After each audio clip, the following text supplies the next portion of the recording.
Hi friends, ಎಲ್ಲರಿಗೂ ಜಯ ಕುಟುಂಬ ವ್ಲಾಗ್ಸ್ಗೆ ಸ್ವಾಗತ. ಎಲ್ರು ಹೇಗಿದ್ದೀರಿ? ನಾನ್ ಚೆನ್ನಾಗಿದ್ದೀನಿ. ನೀವ್ ಹೇಗಿದ್ದೀರಾ? ನಾನಿನ್ನ ಬಿಡಲಾರೆ 2ನೇ ಎಪಿಸೋಡ್ ನಲ್ಲಿ ಏನಾಯ್ತು ಅಂತ ನೋಡ್ಕೊಂಡ್ ಬರೋಣ. ಅದಕ್ಕೂ ಮುಂಚೆ ಯಾರೆಲ್ಲ ನಮ್ಮ ಚಾನೆಲ್ಗೆ ಸಬ್ಸ್ಕ್ರೈಬ್ ಮಾಡದೆ ನೋಡ್ತಾ ಇದ್ದೀರಾ, ದಯವಿಟ್ಟು ಸಬ್ಸ್ಕ್ರೈಬ್ ಮಾಡ್ಕೊಂಡು ಪೂರ್ತಿ ವಿಡಿಯೋನ ನೋಡಿ. ಹಾಗೆ ಇಷ್ಟ ಆಯ್ತು ಅಂದ್ರೆ ಲೈಕ್ ಮಾಡೋದನ್ನ ಮರಿಬೇಡಿ. ಮತ್ತೆ ಪಕ್ಕದಲ್ಲಿರೋ ಬೆಲ್ ಬಟನ್ನ ಕ್ಲಿಕ್ ಮಾಡಿ, ಯಾಕಂದ್ರೆ ನಾನ್ ಹಾಕೋ ಪ್ರತಿಯೊಂದು ವಿಡಿಯೋ ನೋಟಿಫಿಕೇಶನ್ ನಿಮ್ಗೆ ತಲುಪುತ್ತೆ. ಸಂಚಿಕೆಯ ಶುರುವಿನಲ್ಲಿ ಅಂಬಿಕಾ ಫೋಟೋ ಬೀಳ್ಬೇಕಾದ್ರೆ ಶರತ್ ಅಡ್ಡ ಬಂದು ತನ್ನ ಬೆನ್ ಮೇಲೆ ಗಾಯ ಆಗಿರುತ್ತೆ. ಆ ಗಾಯನ ಟ್ರೀಟ್ಮೆಂಟ್ ಕೊಡೋದಿಕ್ಕೆ ಡಾಕ್ಟರ್ ಬಂದು ಎದುರುಕೋಬೇಡಿ, 2 ದಿವಸದಲ್ಲಿ ಸರಿ ಹೋಗುತ್ತೆ ಅಂತ ಹೇಳಿ ಹೋಗ್ಬೇಕಾದ್ರೆ ದಮಯಂತಿ, ನಿಮ್ಮೆಲ್ರಿಗೂ ಸ್ವಲ್ಪನೂ ಜವಾಬ್ದಾರಿ ಅನ್ನೋದೇ ಇಲ್ಲ ಅಲ್ವಾ ಅಂತ ಕೆಲಸದವ್ರಿಗೆ ಬೈತಾ ಇರ್ತಾಳೆ. ಅವಾಗ ಮಾಳ್ವಿಕಾ ಬಂದು, ಯಾರೋ ಇದನ್ನ ಬೇಕು ಅಂತ ಮಾಡೋದಿಲ್ಲ, ಏನೋ ಮೊಳೆ ಲೂಸ್ ಆಗಿ ಬಿದ್ದಿರ್ಬೋದು ಅಂತ ಹೇಳ್ತಾಳೆ. ಈ ಕಡೆ ದುರ್ಗಾ ತನ್ನ ಅಪ್ಪಂಗೆ ಊಟ ತಗೊಂಡ್ ಬಂದಿರ್ತಾಳೆ. ಅಪ್ಪ ಕೈ ತೊಳ್ಕೊಳಪ್ಪ ಅಂತ ಹೇಳಿದಾಗ ಕೊಟ್ಟಿರೋ ನೀರನ್ನ ದುರ್ಗಾ ಅಪ್ಪ ಕುಡಿದು ಸುಮ್ನೆ ಕುತ್ಕೊಂಡಿರ್ತಾರೆ. ಅಲ್ಲ ಅಪ್ಪ, ಅವಳಿಗೆ ನೀನ್ ಕಂಡ್ರು ಆಗಲ್ಲ ಅಂತ ಅಂದ್ರೂ ನೀನ್ ಯಾಕಪ್ಪ ಅವಳ ಮುಂದೆ ಹೋಗಿ ನಿಂತ್ಕೊಂತೀಯ ಅಂತ ತನ್ನ ತಂದೆಗೆ ದುರ್ಗಾ ಹೇಳ್ತಿರ್ತಾಳೆ. ನೀನು ನಿಂತ್ಕೊಳ್ಬೇಕಾಗತ್ತೆ ಅಂತ ದುರ್ಗಾ ಅಪ್ಪ ಹೇಳ್ದಾಗ, ಏನ್ ಹೇಳ್ತಿದ್ಯಪ್ಪ ನೀನು? ಅಪ್ಪ ಇದ್ರೂನು ಇಲ್ದಿರೋ ರೀತಿ ಬದುಕ್ಬೇಕಲ್ಲ ನಾನು? ಇಲ್ಲಿ ಚಿಕ್ಕಪ್ಪ ಚಿಕ್ಕಪ್ಪಂಗೆ ಭಾರ ಆಗಿ ಬದುಕ್ತಾ ಇದ್ದೀನಿ. ನೀನ್ ಮಾಡಿರೋ ಸಾಲನ ಇಲ್ಲಿ ಚಿಕ್ಕಪ್ಪ ತೀರಿಸ್ತಾ ಇದಾರೆ. ನಾನಾದ್ರೂ ಸಿಟಿಗೆ ಹೋಗಿ ಸಾಲನ ತೀರ್ಸೋಣ ಅಂತ ದುರ್ಗಾ ಹೇಳ್ಬೇಕಾದ್ರೆ ಅವಳೆ ಕವಡೆ ಇದೆಯಲ್ಲ, ಆ ಕವಡೆನ ಕೇಳು, ಉತ್ತರ ಕೊಡುತ್ತೆ ಅಂತ ದುರ್ಗಾ ಅಪ್ಪ ಹೇಳ್ದಾಗ ಕವಡೆನ ದುರ್ಗಾ ಕೈಗೆ ಎತ್ಕೊಂಡು, ಕಣ್ಮುಂದೆ ಇರೋ ನೀನೇ ಇದಕ್ಕೆ ಉತ್ತರ ಕೊಡಲ್ಲ, ಇನ್ನು ಜೀವ ಇಲ್ದಿರೋ ಈ ವಸ್ತು ಉತ್ತರ ಕೊಡುತ್ತಾ ಅಂತ ಹೇಳ್ಬೇಕಾದ್ರೆ ಆ ಕವಡೆ ಹೊಳೆಯೋದಿಕ್ಕೆ ಶುರು ಮಾಡುತ್ತೆ. ಅದನ್ನ ದುರ್ಗಾ ಅಪ್ಪ ಗಮನಿಸ್ತಾನೆ. ನೋಡು ಇಲ್ಲಿ ಅಂತ ಹೇಳಿದಾಗ ದುರ್ಗಾ ನೋಡೋಷ್ಟ್ರಲ್ಲಿ ಆ ಕವಡೆ ಹೊಳೆಯೋದನ್ನ ನಿಲ್ಸುತ್ತೆ. ನೋಡ್ತಾನೆ ಇದೀನಿ, ಏನು ಉತ್ತರ ಕೊಡ್ತಾ ಅಂತ ದುರ್ಗಾ ಕೇಳ್ತಾಳೆ. ಈ ಕಡೆ ಶರತ್ ಮನೆಯಲ್ಲಿ ಎಲ್ರು ಬಿದ್ದಿರೋ ಗಾಜಿನೆಲ್ಲ ಕ್ಲೀನ್ ಮಾಡ್ಬೇಕಾದ್ರೆ ಅಲ್ಲಿಗೆ ಸ್ಕೂಲ್ ಬಸ್ ಬಂದಿದ್ದು ಸೌಂಡ್ ಕೇಳಿಸುತ್ತೆ. ಆಗ ಶರತ್ ಗಾಬರಿಯಿಂದ ಎದ್ದು ಓಡ್ ಬಂದು, ಅಮ್ಮ, ಈ ಫೋಟೋ ಆದಷ್ಟು ಬೇಗ ರೆಡಿ ಆಗ್ಬೇಕು, ಹಿತ ಬಂದ್ಬಿಡ್ತಾಳಮ್ಮ, ಅವಳೇನಾದ್ರೂ ಫೋಟೋನ ಈ ಸ್ಥಿತಿಲ್ ನೋಡಿದ್ರೆ ಅಂತ ಶರತ್ ಹೇಳ್ಬೇಕಾದ್ರೆ, ನೀನ್ ಇದ್ರ ಬಗ್ಗೆ ಎಲ್ಲ ತಲೆ ಕೆಡಿಸ್ಕೊಳ್ಬೇಡ, ನಾನ್ ನೋಡ್ಕೊಳ್ತೀನಿ ಅಂತ ಮಾಳ್ವಿಕಾ ಹೇಳ್ತಾಳೆ. ಅಷ್ಟರಲ್ಲಿ ಹಿತ ಚಾರ್ಲಿ ಜೊತೆ ಮನೆ ಒಳಗಡೆ ಬರ್ತಾಳೆ. ಬಂದು ಮಾಯಾ ಶರತ್ ಕೈ ಹಿಡ್ಕೊಂಡಿರೋದನ್ನ ನೋಡ್ತಾಳೆ. ನೋಡಿ ಸರಿ ಅಂತ ಅಮ್ಮನ್ ಫೋಟೋ ಕಡೆ ತಿರುಗಿದಾಗ ಅಮ್ಮನ್ ಫೋಟೋ ಅಲ್ಲಿ ಇಲ್ದಿರೋದನ್ನ ನೋಡಿ ಕೆಳಗಡೆ ಬಿದ್ದು ಒಡೆದಿರೋದನ್ನ ನೋಡಿ ಅಳೋದಕ್ಕೆ ಶುರು ಮಾಡ್ತಾಳೆ ಹಿತ. ಯಾರು ಎಷ್ಟೇ ಹೇಳಿದ್ರು ಕೇಳದೆ, ಶರತ್ನು ಹೇಳೋದನ್ನ ಕೇಳದೆ ತುಂಬಾನೇ ಅಳ್ತಿರ್ತಾಳೆ ಹಿತ. ಆಗ ಮಾಳ್ವಿಕಾ ಬಂದು ಸಮಾಧಾನ ಮಾಡಿ ಶಾನ್ವಿಗೆ ಹೇಳ್ತಾಳೆ, ಕರ್ಕೊಂಡೋಗಮ್ಮ ಮೇಲ್ಗಡೆ ಅಂತ. ಈ ಕಡೆ ದುರ್ಗಾ ಅಪ್ಪ ಮಗು ಅಳ್ತಾ ಇದೆ ಅಂತ ಹೇಳ್ತಾನೆ. ಆಗ ಮಾಳ್ವಿಕಾ, ಬರೀ ಫೋಟೋ ಅಷ್ಟೇ ಅಮ್ಮ ಒಡ್ದೋಗಿರೋದು, ಗ್ಲಾಸು ಏನು ಆಗಿಲ್ಲ ಕಂದ, ಹೋಗು ಅಂತ ಹೇಳಿ ಶಾನ್ವಿ ಜೊತೆ ಕಳಿಸ್ತಾಳೆ. ಆಗ ದುರ್ಗಾ ತನ್ನ ತಂದೆ ಹತ್ರ ಹೇಳ್ತಾಳೆ, ನಾನು ಚಿಕ್ಕ ವಯಸ್ಸಿಂದ ಕೇಳ್ತಾ ಇರೋದು 2 ಪ್ರಶ್ನೆ, ಅಮ್ಮ ಹೇಗ್ ಸತ್ಲು ಅಂತ ಕೇಳ್ತಾಳೆ. ಆಗ ದುರ್ಗಾ ಅಪ್ಪ ನೆನೆಸ್ಕೊಳ್ತಾನೆ, ಇವ್ರ 3 ಜನನು ಯಾವ್ದೋ ಒಂದು ಶಕ್ತಿ ವಶಕ್ಕೆ ಪಡಿಸ್ಕೊಂಡಿರುತ್ತೆ. ಅಲ್ಲಿ ಆಕೆ ತಾಯಿ ಬೆಂಕಿಲಿ ಸುಟ್ಟು ಹೋಗ್ತಾ ಇದ್ರೂ ಇವ್ರಿಗೆ ಯಾವ್ದೇ ರೀತಿ ಪರಿಜ್ಞಾನ ಅನ್ನೋದೇ ಇರೋದಿಲ್ಲ. ಆ ಮಾಟಗಾತಿ ಹಾಕಿರೋಂತಹ ಆ ಒಂದು ವೃತ್ತ, ಅದರಲ್ಲಿ ಬೆಂಕಿ ಉರಿತಾ ಇರುತ್ತೆ. ಆ ಒಂದು ಸರ್ಕಲ್ ಬೆಂಕಿ ಆರದ್ಮೇಲೆ ಇವ್ರಿಗೆ ಅಲ್ಲಿ ನಡೀತಾ ಇರೋ ಘಟನೆ ಕಣ್ಮುಂದೆ ಬರುತ್ತೆ. ಬಂದಾಗ ಅಲ್ಲಿ ಹೇಗ್ ಸತ್ಲು ಅನ್ನೋದೇ ಇವ್ರಿಗೆ ಯಾರಿಗೂ ಗೊತ್ತೇ ಇರೋದಿಲ್ಲ. ತನ್ನ ಕಣ್ಮುಂದೆನೆ ತನ್ನ ತಾಯಿ ಸಾಯ್ತಿದ್ರು. ಈ ಒಂದು ಮಕ್ಳಿಗೆ ಅಂದ್ರೆ ಅಂಬಿಕಾ ಮತ್ತೆ ದುರ್ಗಂಗೆ ಯಾವ ರೀತಿ ತನ್ನ ತಾಯಿ ಸತ್ಲು ಅನ್ನೋದು ಸಹ ಗೊತ್ತಿರೋದಿಲ್ಲ. ಅದನ್ನ ದುರ್ಗಾ ಅಪ್ಪ ನೆನ್ಸ್ಕೊಂಡು ಸೈಲೆಂಟ್ ಆಗಿ ನಿಂತಿರ್ತಾನೆ. ಆಗ ದುರ್ಗಾ, ಯಾವಾಗ್ಲೂ ಏನಾದ್ರೂ ಕೇಳಿದ್ರೆ ಈ ರೀತಿ ಸೈಲೆಂಟ್ ಆಗಿ ನಿಂತ್ಕೊಂಡ್ ಬಿಡ್ತೀಯ ಅಲ್ವಾ, ಸರಿ ನನ್ನ ಅಕ್ಕ ಹೇಗ್ ಕಳೆದೋದ್ಲು ಅಂತ ಮತ್ತೆ ದುರ್ಗಾ ತನ್ನ ತಂದೆನ ಕೇಳ್ತಾಳೆ. ಕೇಳಿದಾಗ ಮತ್ತೆ ಅವನು ಹಳೇದನ್ನ ನೆನ್ಪಿಸ್ಕೊಳ್ತಾನೆ. ಅಂಬಿಕಾ, ದುರ್ಗಾ, ಬರೀ ಆಟ ಆಯ್ತಲ್ರಮ್ಮ, ಬನ್ರಿ ನಿಮ್ಗೇನ್ ಬೇಕು ತಗೊಳ್ರಿ ಅಂತ ಜಾತ್ರೆಯಲ್ಲಿ ಮಕ್ಳನ್ನ ಕರ್ಕೊಂಡೋಗಿರ್ತಾನೆ ದುರ್ಗಾ ಅಪ್ಪ. ದುರ್ಗಾ ಈ ಕಡೆ ತಿಂಡಿ ತಗೊಳ್ಬೇಕಾದ್ರೆ ಅಂಬಿಕಾ ತಾನು ಬೇರೆ ಏನಾದ್ರೂ ಐಟಮ್ ತಗೊಳ್ತೀನಿ ಅಂತ ಇನ್ನೊಂದ್ ಅಂಗಡಿಗೆ ಹೋಗ್ತಾಳೆ. ಸರಿ ಇಲ್ಲೇ ಇರು, ಎಲ್ಲೂ ಹೋಗ್ಬೇಡ ಅಂತ ದುರ್ಗಾ ತಂದೆ ಹೇಳಿದಾಗ ಅವಳು ಐಟಮ್ ತಗೊಳ್ತಾ ಇರ್ತಾಳೆ. ಅಲ್ಲಿಗೆ ಒಬ್ಳು ಮಾಟಗಾತಿ ಬಂದು ದುರ್ಗಾ ಮತ್ತೆ ಅವ್ರ ತಂದೆ ಆ ಕಡೆ ಇರೋದನ್ನ ನೋಡಿ ಈ ಕಡೆ ಅಂಬಿಕಾ ಕೈನ ಹಿಡ್ಕೊಳ್ತಾಳೆ ಅಷ್ಟೇ. ಆಗ ಈ ಅಂಬಿಕಾ ಆಕೆ ವಶದಲ್ಲಾಗಿ ಅವಳ ಹಿಂದೆನೆ ಹೊರಟೋಗ್ತಾಳೆ. ಹೋಗ್ಬೇಕಾದ್ರೆ ತನ್ನ ಒಂದ್ ಕಾಲ್ ಗೆಜ್ಜೆನ ಬೀಳಿಸ್ಕೊಂಡು ಹೋಗಿರ್ತಾಳೆ. ಆ ಗೆಜ್ಜೆನ ದುರ್ಗಾ ಅಪ್ಪ ತನ್ನ ಕೋಲ್ಗೆ ಕಟ್ಟಿರ್ತಾನೆ. ಆ ಗೆಜ್ಜೆನೇ ನೋಡ್ಕೊಂಡು ನಿಂತಿರ್ಬೇಕಾದ್ರೆ ನಾನ್ ಯಾವಾಗ್ಲೂ ಇದೇ ಪ್ರಶ್ನೆ ಕೇಳಿದಾಗ ನೀ ಹಿಂಗೆ ಸೈಲೆಂಟ್ ಆಗಿ ಹೋಗ್ತೀಯ, ನನ್ಗೆ ಇವಾಗ್ಲೇ ಗೊತ್ತಾಗ್ಲೇಬೇಕು, ಹೇಳಪ್ಪ ಅಂತ ಫೋರ್ಸ್ ಮಾಡಿದಾಗ ಗುರುದ್ರೋಹ ನಡೀತಿದೆ ಅಂತ ದುರ್ಗಾ ಅಪ್ಪ ಹೇಳಿದಾಗ ಯಾರ್ ದ್ರೋಹ ಮಾಡಿದ್ರಪ್ಪ ಅಂತ ದುರ್ಗಾ ಕೇಳ್ತಾಳೆ. ಅವರೆಲ್ಲ ಅನ್ಕೊಂಡಂಗಿಲ್ಲ ಅಂತ ದುರ್ಗಾ ಅಪ್ಪ ಹೇಳ್ತಾನೆ. ಈ ಕಡೆ ಮನೇಲಿ ಮಾಳ್ವಿಕಾ ಶರತ್ ಡೋಂಟ್ ವರಿ, ಹಿತ ಸರಿ ಹೋಗ್ತಾಳೆ ಅಂತ ಶರತ್ಗೆ ಸಮಾಧಾನ ಮಾಡಿ, ಮದನ್ ನಾಳೆ ಬೆಳಗ್ಗೆ ಅಷ್ಟರಲ್ಲಿ ಅಂಬಿಕಾ ಫೋಟೋ ರೆಡಿ ಇರ್ಬೇಕು ಅಂತ ಮಾಳ್ವಿಕಾ ಹೇಳ್ಬೇಕಾದ್ರೆ, ಮ್ಯಾಮ್ ಅದನ್ನ ನಾನ್ ಮಾಡಿಸ್ತೀನಿ ಅಂತ ಮಾಯಾ ಹೇಳ್ತಾಳೆ. ಶರತ್ ಪ್ಲೀಸ್, ನನ್ಗೆ ನಿಮ್ಮನ್ನ ಈ ರೀತಿ ನೋಡೋದಕ್ಕಾಗ್ತಿಲ್ಲ, ಯುನೋ ನಾಳೆ ಬೆಳಗ್ಗೆ ಹಿತ ಅಲ್ಲಿ ನೋಡೋ ಅಷ್ಟರಲ್ಲಿ ಫ್ರೇಮ್ ಅಲ್ಲಿ ರೆಡಿ ಇರುತ್ತೆ ಅಂತ ಮಾಯಾ ಹೇಳಿದಾಗ, ಪ್ಲೀಸ್ ಡೂ ದಟ್ ಮಾಯಾ ಅಂತ ಶರತ್ ಹೇಳ್ತಾನೆ. ಆಗ ಅಲ್ಲಿಗೆ ದಮಯಂತಿ ಬಂದು, ಮಾಯಾ ನಮ್ಮ ಅಂಬಿಕಾ ಅಂದ್ರೆ ನಿನ್ಗೆಷ್ಟು ಪ್ರೀತಿನಮ್ಮ ಅಂತ ಹೇಳಿದಾಗ, ಜೊತೆಲ್ ಬೆಳ್ದಿರೋರು ಅಲ್ವಾ ಆಂಟಿ, ಅಂಬಿಕಾ ಇಲ್ಲ ಅಂತ ಅಂದಿದ್ರೆ ನಾನು ಈ ಮನೆಯಲ್ಲಿ ಇರೋದಕ್ಕೆ ಆಗ್ತಿರ್ಲಿಲ್ಲ. ಎಲ್ಲೋ ಅನಾಥೆಯಾಗಿದ್ದೊಳಗೆ ಇಷ್ಟು ಒಳ್ಳೆ ಫ್ಯಾಮಿಲಿ ಸಿಗ್ಬೇಕು ಅಂತಂದ್ರೆ ಅದಕ್ಕೆ ಕಾರಣ ಅಂಬಿಕಾನೆ ಅಂತ ಮಾಯಾ ಹೇಳ್ತಾಳೆ. ಶರತ್ ಇವತ್ತು ನೀನು ಮನೆಯಲ್ಲಿ ಇರ್ಲಿಲ್ಲ ಅಂತಂದಿದ್ರೆ ನನ್ಗೇನಾಗ್ತಿತ್ತೋ ಏನೋ ಅಂತ ಮಾಳ್ವಿಕಾ ಹೇಳಿದಾಗ, ಅಮ್ಮ ಪ್ಲೀಸ್ ಅಂತ ಶರತ್ ಹೇಳಿದಾಗ, ಥ್ಯಾಂಕ್ ಯು ಕಂದ, ಬಾ ಸ್ವಲ್ಪ ಹೊತ್ತು ರೆಸ್ಟ್ ತಗೋ ಅಂತ ಶರತ್ನ ಮಾಳವಿಕಾ ಕರ್ಕೊಂಡು ಹೋಗ್ತಾಳೆ. ಈ ಕಡೆ ಮಾಯಾ ಮದನ್ಗೆ ಸನ್ನೆ ಮಾಡ್ತಾಳೆ. ಆಗ ಆ ಫೋಟೋನ ಮನೆಯಿಂದ ಆಚೆ ಕಡೆ ತಗೊಂಡು ಹೋಗ್ಬೇಕಾದ್ರೆ ದಿಗ್ಬಂಧನ ಹಾಕಿರೋದಕ್ಕೆ ಆ ಒಂದು ಫೋಟೋ ತಡಿತಾ ಇರುತ್ತೆ. ಆಗ ಏಯ್ ನೋಡ್ಕೊಂಡು ಎತ್ಕೊಂಡು ಹೋಗ್ಬೇಕು ತಾನೆ ಅಂತ ಮಾಯಾ ರೇಗಾಡ್ತಾಳೆ. ದಿಗ್ಬಂಧನ ಹಾಕಿರೋದ್ರಿಂದ ಯಾವ ದುಷ್ಟಶಕ್ತಿನೂ ಮನೆ ಒಳಗಡೆ ಬರೋದಿಲ್ಲ ಅಂತ ಮನ್ಸಲ್ಲೇ ಮಾಯಾ ಅನ್ಕೊಳ್ತಿರ್ತಾಳೆ. ಈ ಕಡೆ ದೇವಸ್ಥಾನದಲ್ಲಿ ಎಲ್ಲಾ ಮಕ್ಳಿಗೂ ಭರತನಾಟ್ಯ ಹೇಳ್ಕೊಡ್ತಿರ್ತಾಳೆ ದುರ್ಗಾ.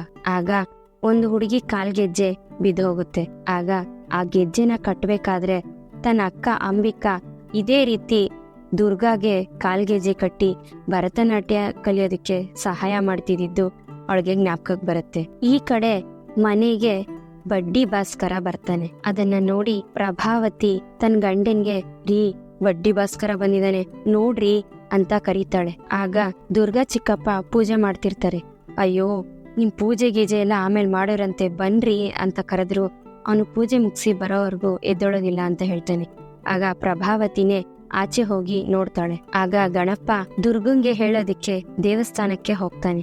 ಹೋಗಿ ಈ ರೀತಿ ಬಡ್ಡಿ ಭಾಸ್ಕರ್ ಬಂದಿದ್ದಾನೆ ಅಂತ ಹೇಳಿ ಕರ್ಕೊಂಡ್ ಬರ್ತಾನೆ.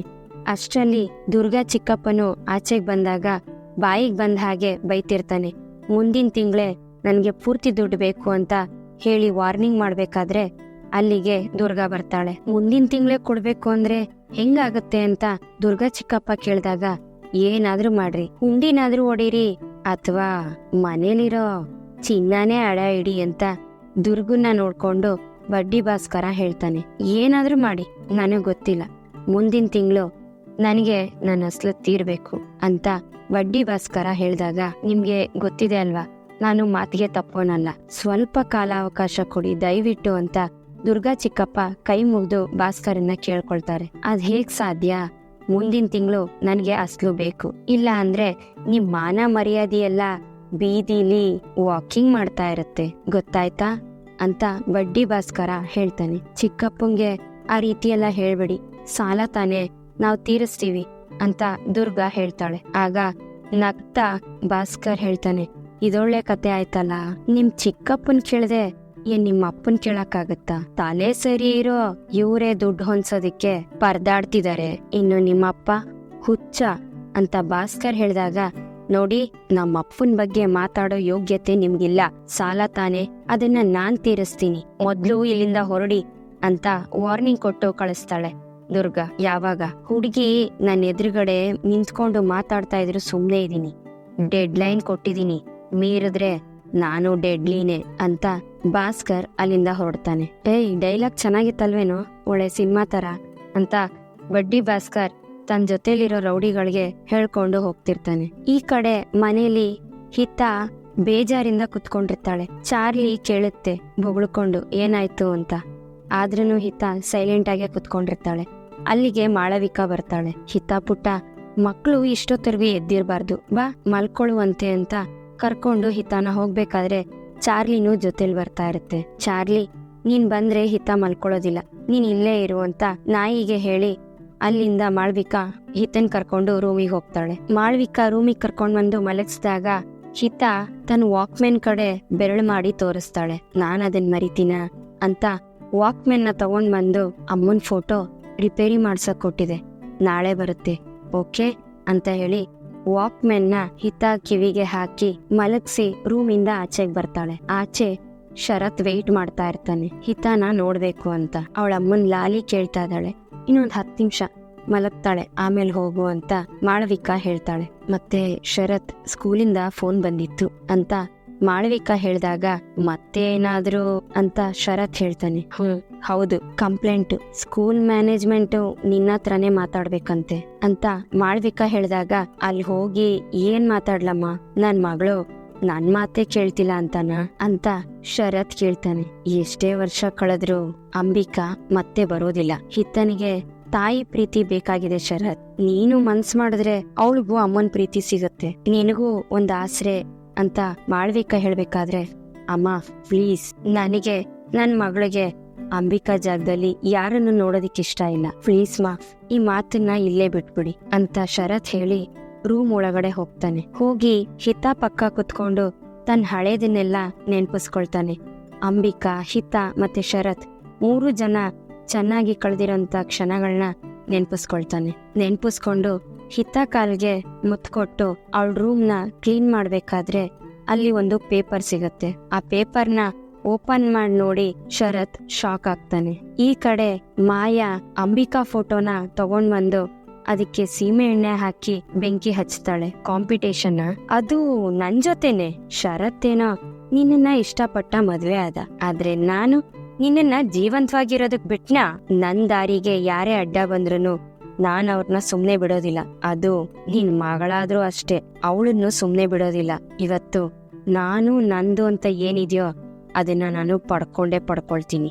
ನಿನ್ನ ನೆನಪುಗಳನ್ನ ಇದೇ ರೀತಿ ಸುಟ್ಟು ಹಾಕ್ತೀನಿ ಅಂತ ಮಾಯಾ ಹೇಳ್ತಾಳೆ. ಈ ಕಡೆ ಆ ಒಂದು ಪೇಪರ್ ಡ್ರಾಯಿಂಗ್ ಏನಿತ್ತು ಅದನ್ನ ನೋಡಿ ಶರತ್ ಅಮ್ಮನ ಸಾವಿಗೆ ಅಪ್ಪನೇ ಕಾರಣ ಅಂತ ಹಿತ ಬರ್ದಿರೋದನ್ನ ಓದಿ ತುಂಬಾನೇ ನೊಂದ್ಕೊಳ್ತಾನೆ. ಸೇಮ್ ಯಾವ ರೀತಿ ಅಂಬಿಕಾ ಅಮ್ಮ ಸತ್ತಳೋ ಅದೇ ರೀತಿಲಿ ಅಂಬಿಕಾನು ಸತ್ತಿರ್ತಾಳೆ. ಅದೇ ರೀತಿ ಬೆಂಕಿ ಹಚ್ಚಿ ಅವಳನ್ನು ಸಾಯಿಸಿರ್ತಾರೆ. ಅಂಬಿಕಾ ಅಪ್ಪನ್ನ ಯಾವ ರೀತಿ ವಶ ಮಾಡ್ಕೊಂಡು ಅವನ್ ಕಣ್ಮುಂದೆನ ಅವನ್ ಹೆಂಡತಿನ ಸಾಯಿಸಿರ್ತಾರೋ ಅದೇ ರೀತಿನೇ ಶರತ್ ಅದೇ ವೃತ್ತದಲ್ಲಿ ನಿಂತ್ಕೊಂಡಿರ್ತಾನೆ. ಆ ಮಾಟಗಾತಿಯ ವಶದಲ್ಲಿರ್ತಾನೆ. ಅವಳ ಮುಂದೆನೆ ಅಂಬಿಕಾ ಸಾಯ್ತಿದ್ರು ಅದ್ರ ಅರಿವು ಅವನಿಗಿರೋದಿಲ್ಲ. ಶರತ್ ನನ್ನನ್ ಕಾಪಾಡಿ ಅಂತ ಅಂಬಿಕಾ ಕಿರ್ಚ್ಕೊಳ್ತಿದ್ರು ಅದ್ರ ಬಗ್ಗೆ ಅವನ್ಗೆ ನೆನ್ಪೇ ಇರೋದಿಲ್ಲ. ಆ ಒಂದು ಶಕ್ತಿ ಕಡಿಮೆ ಆಗ್ತಿದ್ದಾಗೆ, ಅವನ್ಗೆ ಎಚ್ಚರ ಆಗ್ತಿದ್ದಂಗೆ ಅಲ್ಲಿಗೆ ಹಿತ ಬಂದು ಅಪ್ಪ ಅಮ್ಮನ್ ಕಾಪಾಡಿ ಪಪ್ಪ ಅಂತ ಕೇಳಿದಾಗ ಅವನ್ಗೆ ಅಲ್ಲಿ ಏನ್ ನಡೀತಿದೆ ಅಂತಾನೆ ಗೊತ್ತಿರಲ್ಲ. ಇದೇ ಡ್ರಾಯಿಂಗ್ ನ ಹಿತ ಬರ್ದಿರ್ತಾಳೆ. ಈ ಕಡೆ ದುರ್ಗಾ ಮಲ್ಗಿರ್ಬೇಕಾದ್ರೆ ಆಕೆ ಕನ್ಸಲ್ಲಿ ತನ್ನ ಅಕ್ಕ ಬೆಂಕಿಲಿ ಬೇಯ್ತಿರೋ ರೀತಿ ಕನ್ಸು ಬೀಳುತ್ತೆ. ಅಮ್ಮ ಅಂತ ಕಿರ್ಚ್ಕೊಂಡು ನಿದ್ದೆಯಿಂದ ಎದ್ದೇಳ್ತಾಳೆ. ಆಗ ಗಣಪ ಓಡ್ ಹೋಗಿ ನೀರ್ನ ತಗೊಂಡ್ ಬಂದು ದುರ್ಗಂಗೆ ಕೊಟ್ಟು ಮತ್ತೆ ಅದೇ ಕನ್ಸಾ ಅಂತ ಕೇಳ್ತಾನೆ. ಅಲ್ಲಿಗೆ ಮಣಿ ಬರುತ್ತೆ. ಮಣಿ ಬಂದು 1 ವರ್ಷದಿಂದ ಇದೇ ಕನ್ಸು ಬೀಳ್ತಿದ್ಯಾ ಅಂತ ಕೇಳುತ್ತೆ. ಕನಸು ಬೀಳೋದು, ಆಮೇಲೆ ಕಲ್ಯಾಣಿ ಹತ್ರ ಹೋಗಿ ಕುತ್ಕೊಳ್ಳೋದು ಸರಿನಾ? ನೀನು ನಿದ್ದೆ ಮಾಡಲ್ಲ, ನಮ್ಗೂ ನಿದ್ದೆ ಮಾಡಕ್ ಬಿಡೋದಿಲ್ಲ ಅಲ್ವಾ ಅಂತ ಮಣಿ ಕೇಳುತ್ತೆ. ಆದ್ರೆ ಆ ತರ ಕನ್ಸು ನನಗೆ ಯಾಕೆ ಬೀಳುತ್ತೆ, ಒಂದು ಅರ್ಥ ಆಗ್ತಿಲ್ಲ ಅಂತ ದುರ್ಗಾ ಹೇಳ್ದಾಗ, ಇದು ಕುತ್ರ ಆ ಕಲ್ಯಾಣಿ ಹತ್ರನೇ ಇದೆ, ಅದ್ರೊಳಗಡೆ ಇರೋ ಆಮೆನ ಕೇಳು ಅಂತ ಮಣಿ ಹೇಳಿದಾಗ, ಸುಮ್ನಿರೋ ನೀನ್ ಬೇರೆ ಅಂತ ದುರ್ಗಾ ಹೇಳ್ತಾಳೆ. ನನ್ ಮಾತೆಲ್ ಕೇಳ್ತೀಯ, ನಿಜ ಕಣೆ, ಅಲ್ಲಿಗೆ ಹೋದ್ರೆ ನಿನ್ಗೆ ಉತ್ತರ ಸಿಗುತ್ತೆ ಅಂತ ಮಣಿ ಹೇಳುತ್ತೆ. ಸರಿ ಬಾ ಹೋಗೋಣ, ಅದೇನ್ ಉತ್ತರ ಸಿಗುತ್ತೋ ನೋಡೇ ಬಿಡೋಣ ಅಂತ ದುರ್ಗಾ ಹೇಳಿದಾಗ, ಇಷ್ಟೊತ್ತಲ್ಲಿ ಎಲ್ ಹೋಗ್ತೀಯಕ್ಕ, ನಾನು ಬರ್ತೀನಿ ಅಂತ ಗಣಪ ಹೇಳಿದಾಗ, ಬೇಡ ಕಣೋ ಗಂಡ್ಸೆ, ಇಷ್ಟೊತ್ತಲ್ಲಿ ನೀನ್ ಆಚೆಗೆ ಬಂದ್ರೆ ಚಿಕ್ಕಮ್ಮ ಬೈತಾಳೆ, ನಾಳೆ ಬೇರೆ ಸ್ಕೂಲಿಗೆ ಬೇರೆ ಹೋಗ್ಬೇಕು, ನೀನು ಮಲ್ಕೋ ಅಂತ ಹೇಳಿ ಗಣಪನ ಮಲಗಿಸಿ ಮಣಿ ಮತ್ತೆ ದುರ್ಗಾ ಇಬ್ರು ಕಲ್ಯಾಣಿ ಹತ್ರ ಬರ್ತಾರೆ. ಈ ಕಡೆ ತನ್ನ ಮಗಳು ಮಾಡಿರೋ ಡ್ರಾಯಿಂಗ್ ನ ನೋಡಿ ಶರತ್ ತುಂಬಾನೇ ಅಳ್ತಾ ಇರ್ತಾನೆ. ಯಾಕಂದ ನನ್ನನ್ನ ತಪ್ಪು ತಿಳ್ಕೊಂಡಿದ್ಯಾ? ಯಾಕ್ ತಪ್ಪು ತಿಳ್ಕೊಂಡಿದ್ಯಾ ಕಂದ? ಅವಳು ನಿನಗೆ ಅಮ್ಮ, ಆದ್ರೆ ಅವಳು ನನಗೆ ಜೀವ ಕಣೋ. ಅಂತೋಳ್ನ ನಾನ್ ಕೊಲೆ ಮಾಡ್ತೀನ? ನಿನಗೆ ಇದನ್ನ ಹೇಗ್ ಅರ್ಥ ಮಾಡಿಸ್ಬೇಕು ಅಂತ ಗೊತ್ತಾಗ್ತಿಲ್ಲ ಕಂದ ಅಂತ ಶರತ್ ತುಂಬಾನೇ ಅಳ್ತಾನೆ. ಈ ಕಡೆ ಕಲ್ಯಾಣಿ ಹತ್ರ ಮಣಿ ಮತ್ತೆ ದುರ್ಗಾ ಇಬ್ರು ಬರ್ತಾರೆ. ಮಣಿ, ನಿನ್ ಮಾತನ್ ಕೇಳಿ ನಾನ್ ಇಲ್ಲಿಗೆ ಬಂದಿರೋದು ನನ್ಗೆ ಹುಚ್ಚತನ ಅನ್ನಿಸ್ತಿದೆ. ಕೇಳೋದೆಲ್ಲ ಆಗುತ್ತೆ ಅಂತ ಅಂದಿದ್ರೆ ಪ್ರಪಂಚದಲ್ಲಿ ಕಷ್ಟ ಅನ್ನೋದೇ ಇರ್ತಿರ್ಲಿಲ್ಲ. ಹೌದೌದು ಅಂತ ಗಿಳಿ ಹೇಳಿದಾಗ ಕಲ್ಯಾಣಿಲಿ ಆಮೆ ಇದೆಯಂತೆ, ಅದು ಪ್ರತ್ಯಕ್ಷ ಆದ್ರೆ ಅನ್ಕೊಂಡಿರೋದೆಲ್ಲ ಆಗತ್ತಂತೆ ಅಂತ ದುರ್ಗಾ ಹೇಳ್ತಾಳೆ. ಆದ್ರೂ ಒಂದ್ಸಲಿ ಕೇಳ್ಕೊಂಡ್ ನೋಡು ಅಂತ ಮಣಿ ಹೇಳಿದಾಗ, ಸುಮ್ನಿರೆ, ಅಪ್ಪನೂ ಅಷ್ಟೇ ಈ ಕವಡೆ ಕೊಟ್ಟು ಕೇಳು ಕೇಳು ಅಂತ ಹೇಳ್ತಿರ್ತಾರೆ. ಅದೇನೋ 3 ಸಮ 3 ಬೆಸ ಬಿದ್ರೆ ಒಪ್ಕೊಂಡಂಗಂತೆ ಅಂತ ದುರ್ಗಾ ಹೇಳಿದಾಗ, ಹೌದಾ, ಹಂಗಿದ್ರೆ ಕೇಳು ಅಂತ ಮಣಿ ಹೇಳುತ್ತೆ. ಯಾವಾಗ್ಲೂ ಬೇಡ ಅಂತಾನೆ ಹೇಳುತ್ತೆ ಅಂತ ದುರ್ಗಾ ಹೇಳಿದಾಗ, ಕೇಳೆ ಕೇಳು ಕೇಳು ಅಂತ ಗಿಳಿ ಹೇಳುತ್ತೆ. ಆಯ್ತಾಯ್ತಾಯ್ತು ಅಂತ ದುರ್ಗಾ ಕವಡೆನ ಹಾಕ್ದಾಗ, ನೋಡ್ದ್ಯಾ ಬೇಡ ಅಂತಾನೆ ಹೇಳೋದು ಅಂತ ದುರ್ಗಾ ಹೇಳಿದಾಗ, ಹಾಗಿದ್ರೆ ಆಮೇನ ಒಂದ್ಸಲಿ ಕೇಳ್ ನೋಡೆ ಅಂತ ಮಣಿ ಹೇಳುತ್ತೆ. ನಾನು ಅವಳನ್ನೇ ನಂಬಲ್ಲ, ಇನ್ನು ಇದನ್ ನಂಬ್ತೀನಾ ಅಂತ ದುರ್ಗಾ ಹೇಳ್ತಾಳೆ. ಆಮೇನೋ ನೀನು ಅಯ್ಯೋ ಅಂತ ದುರ್ಗಾ ಹೇಳ್ಬೇಕಾದ್ರೆ, ಒಂದ್ಸಲ ಈ ದೇವಸ್ಥಾನದ ಮೇಲೆ ಯಾರೋ ಆಕ್ರಮಣ ಮಾಡೋದಕ್ಕೆ ಬಂದಾಗ ಈ ಆಮೆನೆ ಬೆಟ್ಟದಷ್ಟು ಎತ್ತರ ಬೆಳೆದು ಅವ್ರನ್ನ ತಡೆದಿತ್ತಂತೆ. ಅಷ್ಟು ಶಕ್ತಿಶಾಲಿ ಆಮೆ ಅಂತೆ. ಈ ಕಲ್ಯಾಣಿ ಹತ್ರ ಬಂದು ಏನಾದ್ರೂ ಬೇಡ್ಕೊಳ್ತಾರಲ್ಲ, ಆಗ ಈ ಆಮೆ ಏನಾದ್ರೂ ಮೇಲೆ ಬಂದು ದರ್ಶನ ಕೊಟ್ರೆ ಅವರು ಅನ್ಕೊಂಡಿದ್ದೆಲ್ಲ ಆಗುತ್ತಂತೆ. ನೀನು ಕೇಳು ಅಂತ ಮಣಿ ಹೇಳಿದಾಗ, ಇವಾಗೇನು ಕೇಳ್ಬೇಕ್ ತಾನೆ ಅಂತ ದುರ್ಗಾ ಮೇಲೆ ಎದ್ದು ನಿಂತ್ಕೊಂಡು ಕೈ ಮುಗ್ದು, ನಾನು ಸಿಟಿಗೆ ಹೋಗ್ಬೇಕು, ದುಡ್ದು ಮನೆಯವ್ರನ್ನ ಚೆನ್ನಾಗ್ ನೋಡ್ಕೋಬೇಕು, ನಮ್ಮ ಅಕ್ಕ ನನಗೆ ಸಿಗ್ಲೇಬೇಕು, ಹೀಗೆಲ್ಲ ಬೇಡ್ಕೊಂಡ್ಬಿಟ್ರೆ ಅನ್ಕೊಂಡಿದ್ದು ಆಗ್ಬಿಡುತ್ತಾ ಅಂತ ಕೈ ಮುಗಿದು ಕಲ್ಯಾಣಿನೇ ನೋಡ್ಬೇಕಾದ್ರೆ ದುರ್ಗಾ, ನೋಡಿದ್ಯಾ ಇದೆಲ್ಲ ಏನೂ ಇಲ್ಲ, ಬಾ ಸುಮ್ನೆ ಅಂತ ಕವಡೆನ ಎತ್ಕೊಂಡು ಗಿಳಿ ಮತ್ತೆ ದುರ್ಗಾ ಇಬ್ರು ಮನೆಗೆ ಹೋಗ್ತಾರೆ. ಇಬ್ರು ಆ ಕಡೆ ಮನೆಗೆ ಹೋಗ್ತಿದ್ದಂಗೆ ಈ ಕಡೆ ಕಲ್ಯಾಣಿಯಿಂದ ಆಮೆ ದರ್ಶನ ಕೊಡುತ್ತೆ. ಈ ಕಡೆ ಮನೇಲಿ ಮಾಳ್ವಿಕಾ ಆಚೆ ಹೋಗ್ತಿರ್ತಾಳೆ. ಆಗ ಅಲ್ಲಿ ಶರತ್ ಅಪ್ಪ ಬಂದು ನಿಂತ್ಕೊಂಡು ಎಲ್ ಹೋಗ್ತಿದ್ಯಾ ಅಂತ ಕೇಳಿದಾಗ ಅವನ ಕಣ್ಣನ್ನ ಒಮ್ಮೆ ನೋಡ್ತಾಳೆ.